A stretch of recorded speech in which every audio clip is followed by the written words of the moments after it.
G'day YouTube. Here we are on a lovely Sunday morning for our little multicultural relationship subject or topic. And what I wanted to mention today was communication. Now, I know earlier we did a video about communication, but I guess this one is probably more about the communication methods and what's available to you and your partner.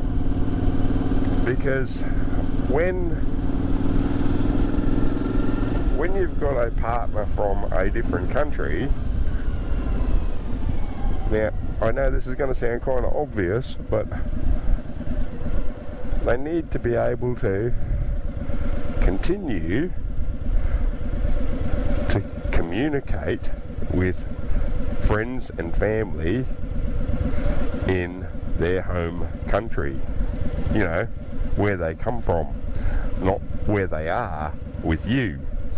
So it's kind of it's one of those things that needs to be kept in mind,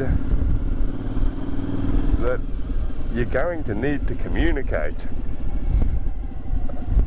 And we have just recently, in the last couple of weeks, upgraded all of our communication methods. We had a couple of iPhones, older iPhones, and we've updated those to the new iPhone 8 Pluses. We looked at the 10s, but the fact that Apple is going to discontinue the 10 later this year didn't instill either of us with a lot of confidence. Anywho, back to the main subject, communication methods. Look, now I'm going to generalise a little bit here, and I know that there are going to be people in slightly different situations, but I'll generalise because it's a similar situation to what I'm in, and it's easier that way. I'm guessing that the majority of multicultural relationships that would be watching this are more than likely a person from the East living with and moving to be with their partner in the West, i.e. in my case, a lady from the Philippines is now my wife and living with me here in Australia in the West. Now, it might be a lady from Thailand, or a lady from Vietnam, or a lady from Russia, or whatever, right? But generally speaking, it seems, and I know there's exceptions to this, it seems that the majority of this situation is the lady tends to move to the Western country to be with her new husband.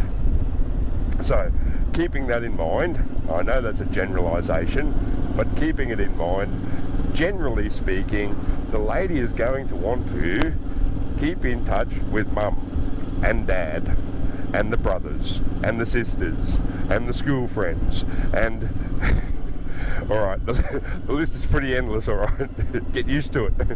It's going to happen. Now, years ago, it was difficult, right?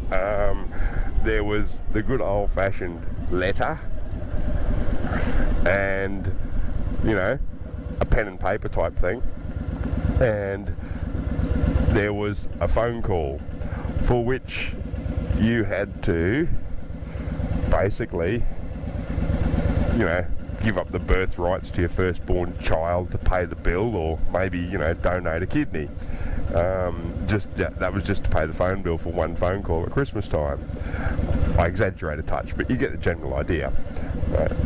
Now, thanks to the wonders of modern technology and the interweb, we have lots and lots of very affordable methods of communication, and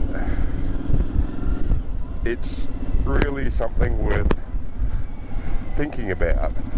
There's God only knows how many apps, for example WhatsApp and Viber are two that come to mind immediately,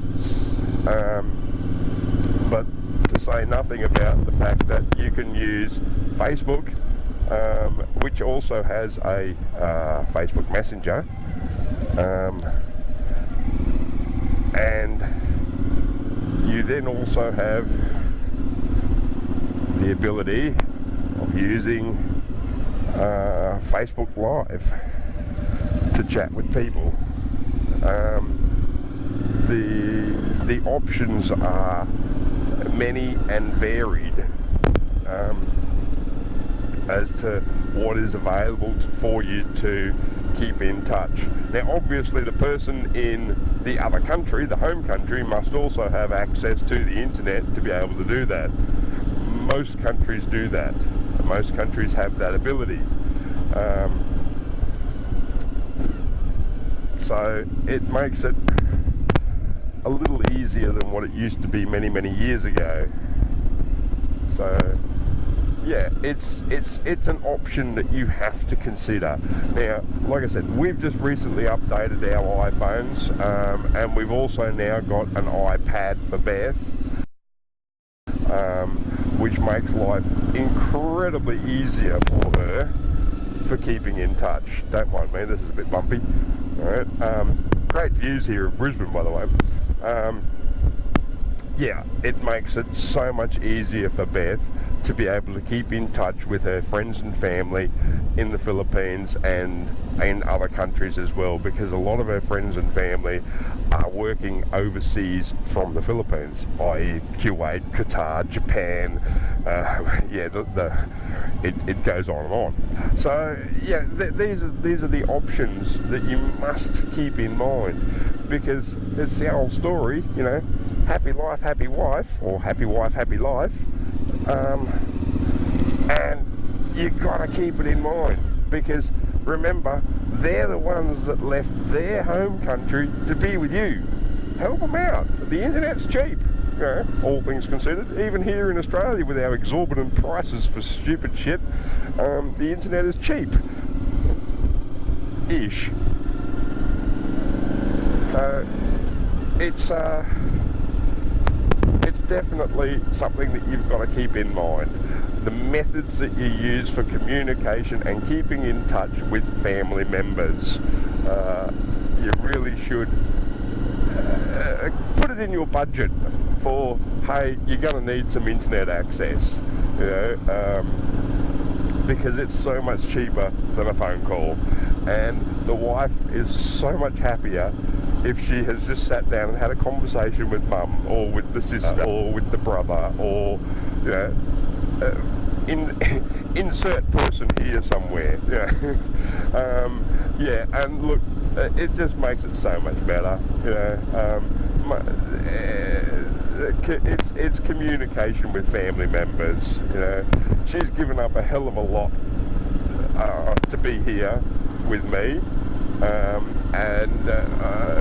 I have to respect that, and in saying that, she works hard as well. I mean, I've just dropped her off at work now, and it's Sunday morning. I mean, I'm going to go home, fix the lawnmower and mow the yard, but that's not the point, you know. So yeah, thing is, she's working on a Sunday, so that she can contribute to our family funds of what needs to be done. And gosh, on days like today, this is a bloody beautiful place to live. It really is. I mean, there we go. We're at Highgate Hill now, and that's over, looking over across the city now. and it's a beautiful day. So yeah, all right, you all have a great day, and keep it in mind, and I'll see you all in the next video. Bye for now.